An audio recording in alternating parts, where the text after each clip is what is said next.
Sénégal, la forêt brûle plus de 1000 fois dans l'année, ce qui occasionne des impacts écologiques et socio-économiques très importants.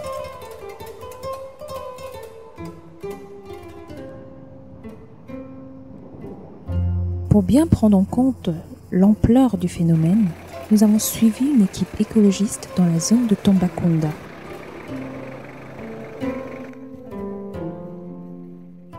Conscient de la gravité du fléau, les protecteurs de la nature sillonnent les forêts pour lutter contre les feux de brousse.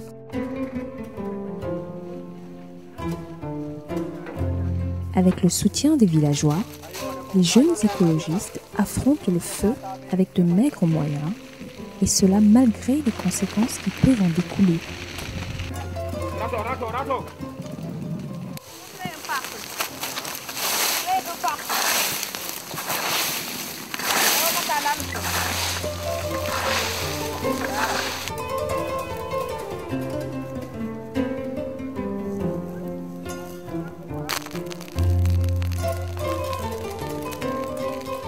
nayi jamen fof yo baali yo be fof koɗo hen ñamata si jaygol funti kay mamin gimmomin daro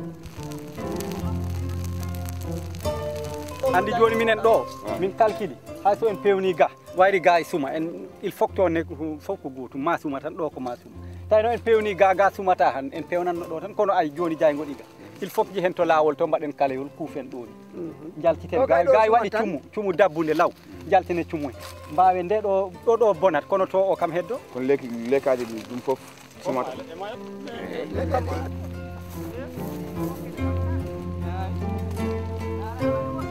joni woni duuɓi tati ladde amen nde suma minenne min gullitima ha min nguuri ladde nde min koyen kaake ɗe nguuri minenne koye kaake min nguuri seedima noon ɓe bonna ladde nde minenne alana min mbatta sina ɓe min ganna joni nayi ɗi ko hen nguuri dammi ɗi ko hen nguuri pucci fof ko hen wuuri kala ko jiiɗa dal fayda koye ladde he wuuri. Actuellement le feu nous domine mais on va combattre jusqu'à notre dernière goutte de sueur.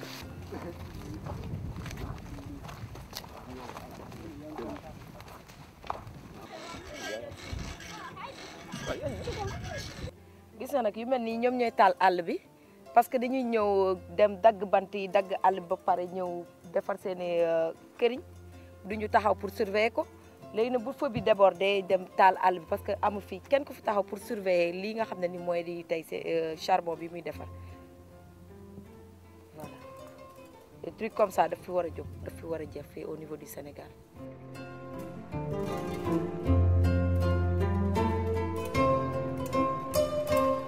Après avoir passé plus de 8 heures dans la forêt, luttant avec le feu, les écologistes n'ont pas le droit au répit, car un autre feu de brousse s'est déclaré dans une autre zone à quelques kilomètres. Ok. Mais... Farid, monsieur le journaliste, oui. On a trouvé le feu. Voilà le feu maintenant. On cherche le feu, on a trouvé le feu. Oui. Pourquoi les autres sont pas là? Non, parce qu'il y a les gens qui sont partis vers là-bas. Le feu, là, ça vient d'ici au village. Donc, ils sont dit depuis 4 heures, ils sont là avec le feu. Ils ne peuvent pas éteindre le feu. C'est l'eau, c'est de l'eau qui pouvait éteindre le feu. C'est pas ça, c'est l'eau, c'est de l'eau. Ici, combattre un feu de brousse, c'est combattre contre un monstre à plusieurs têtes dans une forêt aussi grande. Il faut de la hargne et de l'endurance pour arriver à le dompter.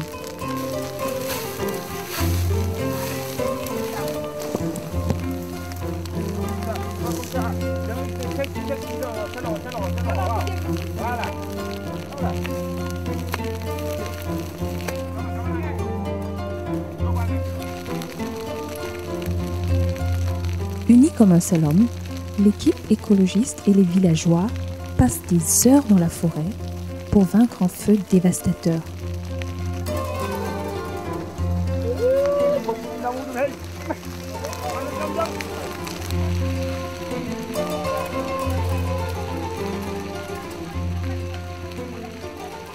borom tool moo taal daay bi. nu mu ko taalee. fekkee mu ngi ruuj. mu ngi ruuj. après mu taal ko. mu taal ko ngelaw buy jóg rek mu tëb daay bi tëb. est-ce que xam nga garab yi mu lakk nii il faut encore ay at pour nga amaat comme garab yi toll nii. waaw ay at yu bari kay.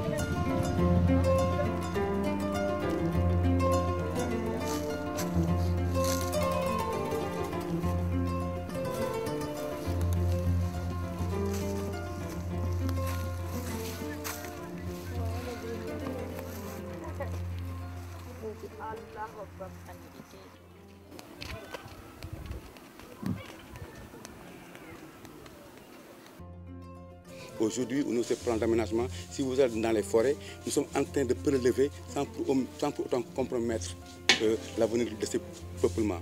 Et dans ces plans, pour chaque plan, il y a des blocs. Dans chaque bloc, nous avons des multitudes de parcelles. Par exemple, là, nous avons dans le cadre du projet 2, du projet 1, une rotation de 8 ans. Donc le bloc est divisé en 8 parcelles. Chaque année, on coupe une parcelle. Et ces parcelles ne sont pas contiguës. Et aujourd'hui, chaque parcelle a une possibilité. On ne peut pas dépasser ces possibilités. Et l'essentiel des coupes, c'est les populations limitrophes qui font d'abord l'exploitation. Selon leurs possibilités. Et le reste, on donne ça aux coopératives. Et là, on s'est rendu compte que nous sommes en train d'enlever un peu la pression qui existait. Et en dehors de cette méthode qui permet de prélever, nous avons aussi des pressions techniques. Par exemple, lutter contre les feux de brousse au niveau des parcelles, faire des actions de reboisement, faire la conduite sur le col des espèces coupées, etc. Et tout cela constitue à compenser ce qui a été prélevé au niveau de ce massif. Et surtout pour que l'avenir, pour que les populations futures puissent vraiment aussi avoir accès à la ressource. Parce que vous savez, aujourd'hui, la population elle est galopante, les besoins augmentent en matière énergétique et les produits se raréfient. C'est là où nous sommes entre le marteau et l'enclume.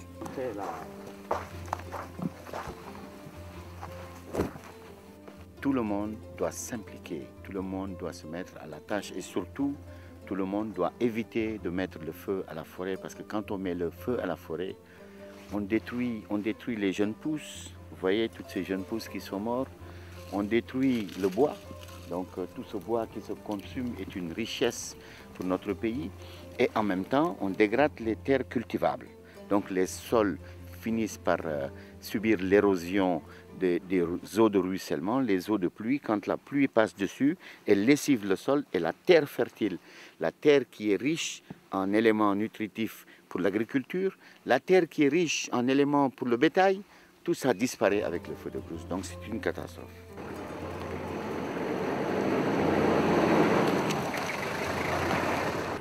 Le grand fléau, c'est une totale négligence, c'est un total je m'en foutisme des gens qui ne se rendent pas compte qu'ils sont en train de détruire notre forêt, qu'ils sont en train de détruire la nature, qu'ils sont en train de détruire notre économie parce que c'est lié à l'agriculture. La forêt est liée à l'agriculture. Vous savez, quand la forêt est saine, elle produit l'urée, elle produit le fer. Donc, quand il pleut, la matière organique se transforme en compost. L'eau de pluie apporte toute cette matière qui est la richesse de la terre vers les champs. Donc tout ça, c'est très important. Il y a un lien direct entre la richesse de l'agriculture et la dégradation des sols. Aujourd'hui, tout le monde parle de dégradation des sols et personne ne fait attention à la forêt. Alors il faut faire attention à la forêt.